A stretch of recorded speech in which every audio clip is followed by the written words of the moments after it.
Friends, welcome to Saranya kitchen. எல்லோரும் எப்படி இருக்கீங்க ஃப்ரெண்ட்ஸ்? இப்போ என்னென்ன செய்கிறேன் எப்படி என்னன்னு பார்க்கலாம்.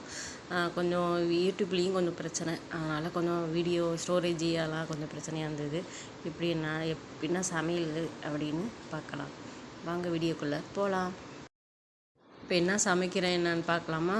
சுண்டைக்காய் எடுத்து வச்சுருக்கேன். சுண்டைக்காய், அப்புறம் கேரட்டு, ஜவுச்சவு, வெங்காயம், தக்காளி, அப்புறம் கருவேப்பிலை, கொத்தமல்லி வச்சுருக்கேன். அப்புறம் பலாப்பழம் வாங்கிட்டு வந்தோம். அந்த பலாப்பழம் இது எடுத்து வச்சுருக்கேன். அது பருப்பில் போட்டு வேக வச்சுக்கலாம் அப்படின்னுக்காக வாங்கி வச்சுருக்கோம். அது செஞ்சுருக்கோம் ஃப்ரெண்ட்ஸ். கேரட் பொரியல் செய்கிறதுக்கு. சுண்டைக்காய் கொஞ்சமாக 2 ரொம்ப போடல, ஒரு 10 சுண்டைக்காய் போட்டு அப்படியே வாசனைக்காக 2 போட்டுக்கலாம் அப்படின்னுக்காக ஆஞ்சி வைக்கிறேன். ஆஞ்சி வச்சு இது பண்ணிக்கலாம் ஃப்ரெண்ட்ஸ். அது சாம்பார் அப்புறம் எல்லாம் இது பண்ணிவிட்டு அரிஞ்சி எல்லாம் செஞ்சுட்டு பார்க்கலாம் ஃப்ரெண்ட்ஸ். நல்லாயிருக்கும், சுண்டைக்காய் நல்லா இதாக இருக்கும். இப்போ சுண்டைக்காய், ஜவுச்சவு, கேரட்டு, அப்புறம் பலாப்பழம், கொட்டை அந்த வேக வச்சு பருப்போடு வேக வைக்கணும். அப்புறம் கேரட்டு, கொஞ்சமாக கேரட்டு, பச்சை மிளகா. பச்சை மிளகா கீரி போடல, சும்மா நான் அப்படியே முழுசாகவே எடுத்து வச்சுருக்கேன். ஏன்னா அது கொஞ்சம் கீரைனா கொஞ்சம் காரமாக இருக்கும். அதனால் எல்லாம் கொஞ்சம் வெயிலுக்கு அதுக்கும் ரொம்ப இதாக இருக்குது. அதனால் ஒன்றும் செய்யலை, கீரலாமல் அப்படி போட்டேன். அது ஒரே ஒரு வெங்காயம், பெரிய வெங்காயம், ஒரு 10 வெங்காயம், சின்ன வெங்காயம் எடுத்துகிட்டு அது அரிஞ்சு வச்சுருக்கேன். அப்புறம் வெங்காயம், தக்காளி, பலாவட்டை அதை போட்டு இது பண்ணிவிட்டு பருப்போட வேக வச்சிருவோம். அவ்வளோதான் ஃப்ரெண்ட்ஸ். இது எப்படி பருப்பு எடுக்கிறேன் என்னன்னு பார்க்கலாம். பருப்பு இந்த கப்பால் 1.5 கப்பு எடுக்கிறேன். ரொம்ப போடல, சும்மா கொஞ்சமாக போட்டுட்டு இப்படிங்க நைட்டுக்கும் சேர்த்து வச்சுக்கலாம். அப்படின்றக்காக தோசை தான் நைட்டுக்கு, அதனால் கொஞ்சம் சேர்த்து வச்சுக்கலான்னு சாம்பார் வச்சிடலான்னு சேர்த்து கொஞ்சம் கூட வச்சேன். அவ்வளோதான் ஃப்ரெண்ட்ஸ். அந்த ஒரு கப்பால் போட்டு கொஞ்சோண்டு ஒரு 2 ஸ்பூன் போல் வேஸ்ட்டாக போட்டுக்கிட்டேன். அவ்வளோதான் போட்டு அப்புறம் கழுவிட்டு 3 தடவை கழுவிட்டு மஞ்சள், பெருங்காயம், உப்பு, பெருங்காயம், எண்ணெய், நல்லெண்ணெய், கொஞ்சமாக ஒரு 1/2 ஸ்பூன் மஞ்சத்தூள் அது போட்டுட்டு அதுக்கப்புறம் பெருங்காயம் துளியோண்டு சும்மா ஒரு சின்னதாக நீட்டு அளவுக்கு போட்டு வச்சுக்கிறேன். கொஞ்சமாக போட்டு வச்சுக்கிறேன் ஃப்ரெண்ட்ஸ். ரொம்பலாம் போடல. அது தெரியுதான்னு தெரியல, நீட்டாக இருக்குது. கத்திரிக்கோல்லேருந்து வச்சுருக்கேன். எடுத்து காமிக்கிறேன். இப்போ தெரியுதா? இப்போ கொஞ்சமாக அப்படியே தெரியுதான்னு தெரியல உங்களுக்கு கேமராவில். லைட்டாக எடுத்து வச்சுருக்கேன் ஃப்ரெண்ட்ஸ். அந்த லைட்டு வெளிச்சத்தில் தெரியுதான்னு தெரியல. அதை வச்சு ஒரு லைட்டாக ஒரு சின்னதாக போட்டு வச்சுட்டு ஒரு 1/2 ஸ்பூன் நல்லெண்ணெய் ஊற்றிக்கிறேன். நல்லெண்ணெய் வச்சு வேக வச்சுட்டு இது பண்ணிவிட்டு அவ்வளோதான் ஃப்ரெண்ட்ஸ். இப்போ பலாவட்டை வேக வச்சுக்கிறேன், அதை சேர்த்து போட்டுறோம். இப்போ அந்த வச்சோம்ல அதையும் சேர்த்து போட்டு வேக வச்சிடறோம். இப்போ குக்கரில் தான் வைக்க போகிறேன். பருப்பை வேக வச்சுட்டேன். இப்போ பருப்பு ஒரு 5 விசில் வரட்டும். ஏன்னா 5 விசில் பருப்பு கடை பருப்பு, அதனால் கொஞ்சம் லேட்டாகுது, வேக மாட்டேங்குது. அது இதில் போட்டோம்னா, தாளிக்கும் போது போட்டோம்னா அப்படியே வேகாமல் இருக்குது. அதனால் ஒரு 5 விசில் வரட்டும். 5 விசில் வந்த பிறகு பார்க்கலாம். இப்போ எண்ணெய் சட்டி வச்சுட்டேன் சாம்பார் தாளிக்கிறதுக்கு. சாம்பாருக்கு எண்ணெய், கடுகு, 2 ஸ்பூன் எண்ணெய், நல்லெண்ணெய், கடலெண்ணெய் போட்டேன். கருவடகம் அதை போட்டுக்கலாம் ஃப்ரெண்ட்ஸ். ஒரு 1/2 ஸ்பூன் கருவடகம். நான் கடையில் தான் வாங்கினது, வீட்டில் செஞ்சதில்லை, கடையில் வாங்கினது. அது கொஞ்சோண்டு இருந்துச்சு, அதை போட்டுட்டு அடுத்தது வெங்காயம். நம்ம வெங்காயம் அரிஞ்சு வச்சுருக்கோமா, பெரிய வெங்காயம், சின்ன வெங்காயம் 2 அரிஞ்சு வச்சுருக்கேன் கொஞ்சோண்டு. அதையும் போட்டு நல்லா தாளித்து விட்டுட்டு தக்காளி போட்டுடலாம். நல்லா வதக்கி விட்டுட்டு அதுக்கப்புறம் தக்காளி போட்டுக்கலாம் ஃப்ரெண்ட்ஸ். இது ஆல்ரெடி சாம்பார்னு இருக்குதுன்னு நினைக்கிறேன், போட்டிருக்கேன் ஆல்ரெடி. அதனால் ரொம்ப நான் இதாக எடுக்கலை, சும்மா சாதாரணமாக அப்பொழுதும் போல் அப்படியே வீடியோவாக எடுத்து விட்டேன். இப்போ நல்லா வதக்கி விட்டுட்டு நல்லா ஃப்ரை பண்ணி நல்லா இது பண்ணி விட்டுட்டு அதுக்கப்புறம் நம்ம தக்காளி போட்டுக்கலாம். 2 பச்சை மிளகா, அது கீரலை, அதான் முன்னாடி சொன்னேன் கீரலை, அதனால் அப்படியே போட்டேன். பச்சை மிளகா, தக்காளி போட்டு நல்லா வதக்கி விட்டுட்டு நல்லா ஃப்ரை பண்ணி நல்லா வதக்கி விட்டுட்டு பருப்பை போட்டுக்கலாம். நான் பருப்பு கொதித்த பிறகு காய்கறி போடுவேன். நீங்கள் சில பேர் இப்போ இந்த டயத்துலேயே காய்கறி போட்டு நல்லா வதக்கிட்டுட்டு மிளகாத்தூள் உப்பு எல்லாத்தையும் போட்டு பிரட்டி அது கொஞ்சோண்டு தண்ணி ஊற்றி அதை வேக விட்டு தான் பருப்பை போடுவீங்க. நான் அப்படி போட மாட்டேன். பருப்பை போட்டுட்டு அதுக்கப்புறம் காய்கறி அந்த பருப்பு கொதித்த பிறகு காய்கறி போட்டுருவேன். போட்டுட்டு மிளகாத்தூள் உப்பு புளி கரைச்சல் புளி தண்ணி இருக்குல்ல, புளி ஊற வச்சுருப்பேன், அதை போட்டுருவேன். இது பாருங்கள், பருப்பு நல்லா வெந்துருச்சு. இப்போ நல்லா போட்டோன்னா நல்லா கரெக்டாக அந்த இதில் வெந்துடும். அதை பாருங்கள், கரெக்டாக வெந்திருக்கு பாருங்கள் பருப்பு. அதனால் போட்டு நல்லா இதாக வெந்துடும் நல்லா. இப்போ வந்து சாம்பார் நல்லா கொதிச்சிருச்சு ஃப்ரெண்ட்ஸ். நல்லா கொதிச்சு விட்டு தலைபலன்னு கொதிச்ச விட்டு நம்ம வந்து காய்கறி போட்டுக்கலாம். காய்கறி இந்த முழுசாகவே போட்டிருக்கேன் பாருங்கள். பச்சை மிளகா வந்து கட் பண்ணவே இல்லை, 2ஆக கீரி கூட போடலாம். நான் கீரி போடல, அதனால தான் அப்படியே விட்டுட்டேன். இப்போ வந்து முழுசாக போட்டு எல்லாத்தையும் இந்த கொதி வந்துட்டு காய்கறியை போட்டு எல்லாத்தையும் இது இறக்கிடலாம். காய்கறியை போட்டுட்டு நான் வந்து கேரட்டு, ஜவுச்சவு, சுண்டக்காய், அந்த பலாக்கொட்டை போட்டு எல்லாத்தையும் சாம்பார் வச்சுட்டு இது பண்ணிடலாம் ஃப்ரெண்ட்ஸ். இப்போ வந்து கொதிக்க விட்டு எல்லாத்தையும் காய்கறியை போட்டுடுறேன். இப்போ சுண்டக்காய் இருக்குது பாருங்கள், சுண்டக்காய், ஜவுச்சவு, கேரட்டு போட்டு எல்லாத்தையும் போட்டுட்டு அதையும் கிண்டி விட்டுட்டு நம்ம மிளகாத்தூள் உப்பு எல்லாத்தையும் போட்டுடலாம். இப்போ நல்லா கிண்டி விட்டுக்கலாம்.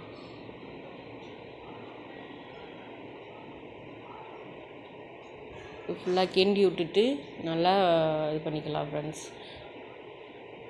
எப்படி இருந்தது என்னன்னு சொல்லுங்கள். தேவையான அளவு உப்பு போட்டுட்டு மிளகாத்தூள் ஒரு 2-2.5 போட்டிருக்கேன். ரொம்ப காரம் கம்மியாக போட்டிருக்கேன். ஏன்னா காரமே கம்மியாக தான் சாப்பிட்றோம். இப்போ ரொம்ப காரமாக சாப்பிட்றதே இல்லை, அதனால் காரம் கம்மியாகவே போட்டிருக்கோம். 2.5 ஸ்பூன் மிளகாத்தூள், வீட்டில் அரைச்ச மிளகாத்தூள் அது போட்டிருக்கேன் ஃப்ரெண்ட்ஸ்.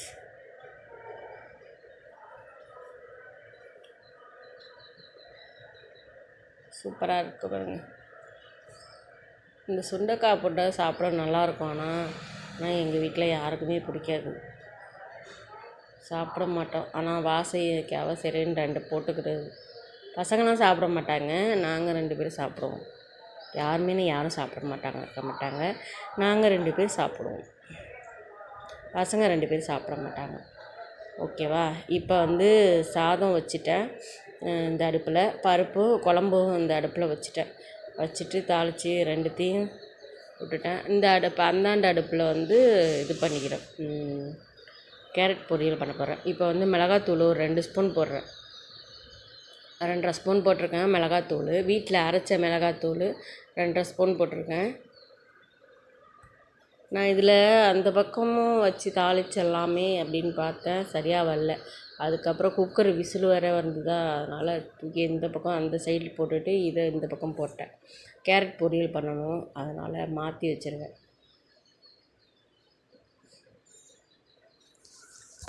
ஸ்டாண்டை வச்சு எடுக்கிற வச்சு அப்படி தான் இருக்குது.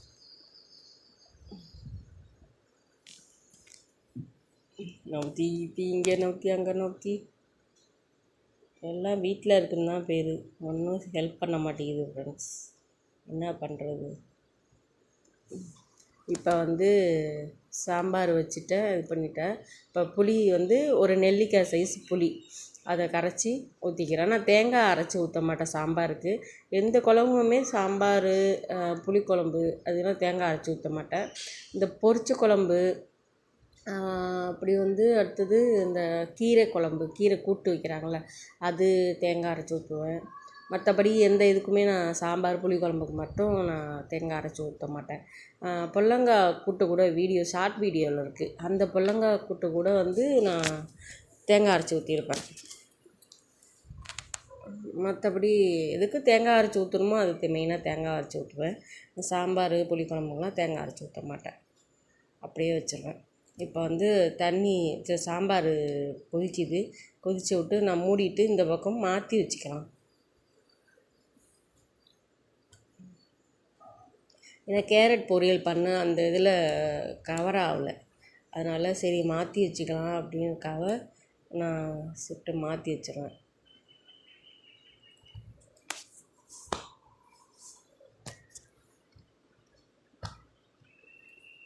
அந்த சைடு வச்சுட்டு இதை அந்த பக்கம் வச்சுட்டு இதை இப்படி வச்சுப்பேன். ஏன்னா வந்து அது கொதிக்கிறது தான் வேலை, அது முடிஞ்சிருச்சு, தாளிக்கிற வேலையெல்லாம் முடிஞ்சிட்டு.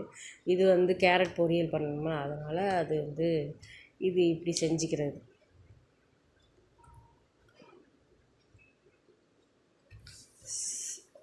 ஃப்ரெண்ட்ஸ், கேரட் பொரியல் வந்து ஆல்ரெடி இருக்குது, அதுவும் இருக்குது. கேரட் பொரியலும்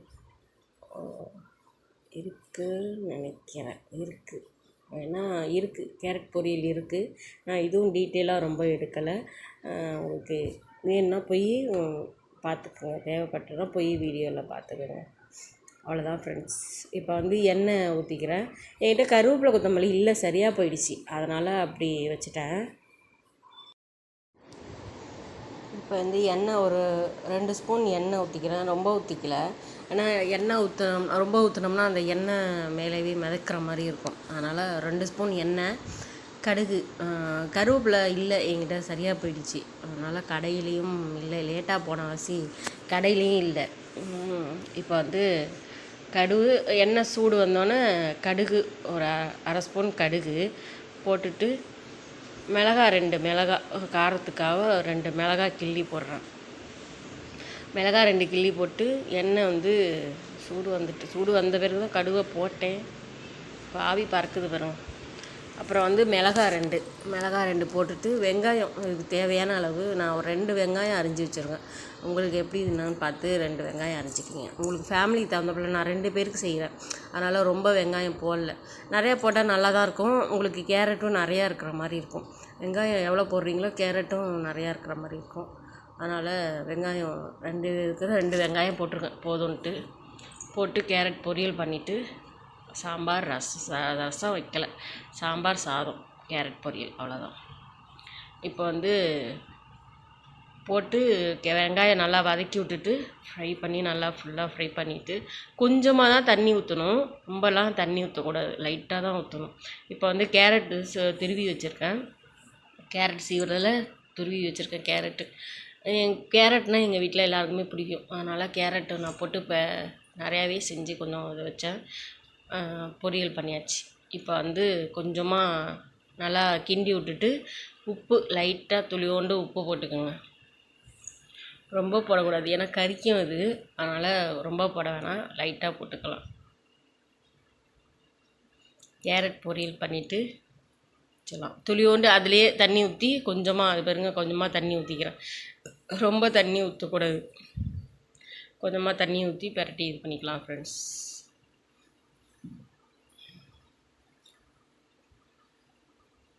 சூப்பராக ரெடி ஆயிடுச்சு. கொஞ்சமாக தண்ணி ஊற்றிக்கணும், ஏன்னா அது தோல் நம்ம வந்து திருவி தானே வச்சுருக்கோம் கேரட்டில், அதனால் லைட்டாக தண்ணி தெளித்தா போதும். இதுவும் பீட்ரூட்டுக்கும் தண்ணி தெளித்தா கூட போதும், நல்லா வெந்துடும், அந்த சூட்லேயே நல்லா வெந்துடும், பொலன்னு இருக்கும், சாப்பிட நல்லாயிருக்கும். அவ்வளோதான் ஃப்ரெண்ட்ஸ். அது அப்படியே அடுப்புலேயே அப்படியே இருக்கட்டும்.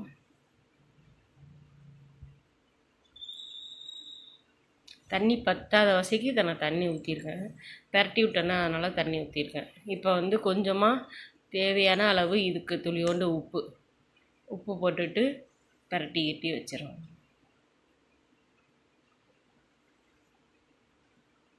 அவ்வளோதான், சூப்பராக கேரட் பொரியல் ரெடி ஆயிடுச்சு. நல்லா இருந்துச்சு சாப்பாடு. போட்டு பரட்டிக்கிட்டு அதுக்கப்புறம் வச்சுட்டு தேங்காய், அவ்வளோதான் ரெடி ஆகிட்டு பாருங்கள். அப்படி தண்ணியெலாம் சுண்டிடுச்சு ஃபுல்லாகவே பாருங்கள், நல்லா ஃபுல்லாகவே சுண்டிடுச்சு, தண்ணி இல்லை சுத்தமாக. நல்லா கிண்டி விட்டு ஒரு தடவை கிண்டி விட்டுட்டு தேங்காய் பூ போட்டுறேன். நான் தேங்காய் திருவி வச்சுருக்கேன், தேங்காய் பூ போட்டு நல்லா கிண்டிட்டு இது பண்ணிடுறேன் ஃப்ரெண்ட்ஸ். அவ்வளோதான், தேங்காய் போட்டேன்.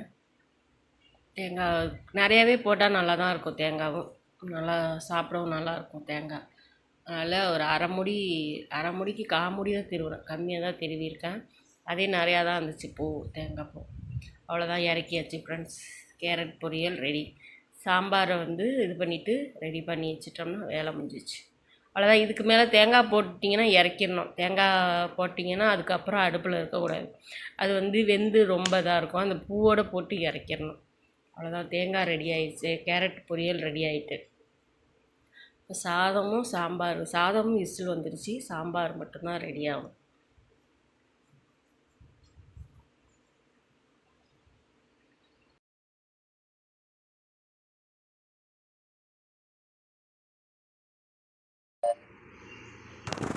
ஃப்ரெண்ட்ஸ் சாப்பாடு ரெடி. சாதம், சாம்பார், கேரட் பொரியல்.